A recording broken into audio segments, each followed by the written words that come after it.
गवना करा के राजा जय मोती देसवा नयनो हर भानी कोई कठिन कलेसवा गवना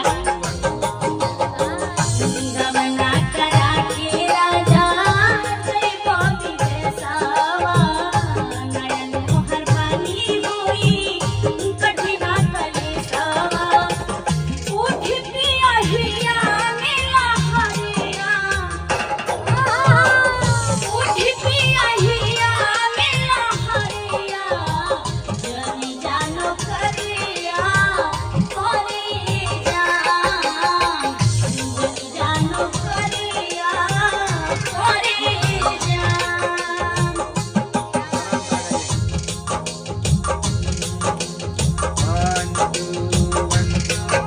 जिंदगी भोगुए कमाई की सैया काटे के चनी बाटे अब ही समैया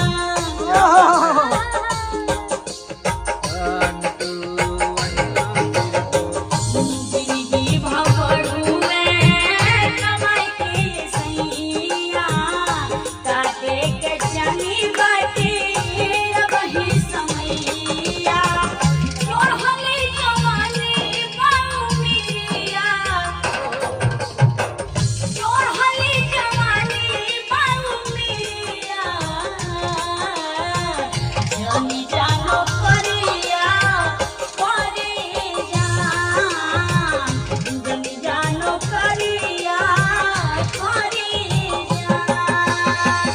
कैसन लगल रहुआ सबके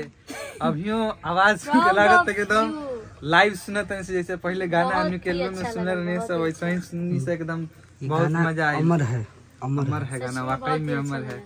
आ कैसन लागल रहुआ सब ता जैसे भर भर के प्यार आशीर्वाद देवनी सोनी पांडे जी के वैसे ही चाहतनी कि तनी मनी हमरो पर छीटा प्यार आशीर्वाद के तनी सा मार दी तनी दू शब्द कह दी। हमार चैनल हटे अपू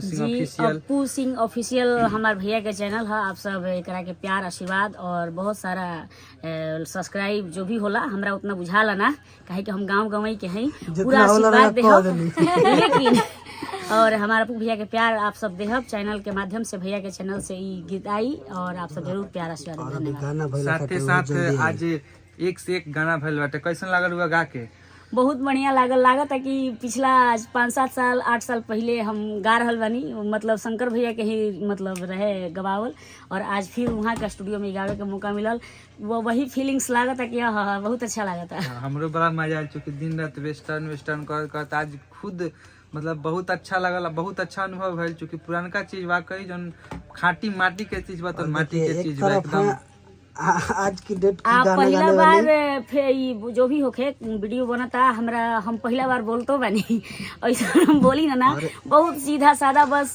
मंच करीला और ओकरा बाद अपन कैसेट एल्बम गाइला थोड़ा हम ई सब फेसबुक ई सब से दूर रहिला लेकिन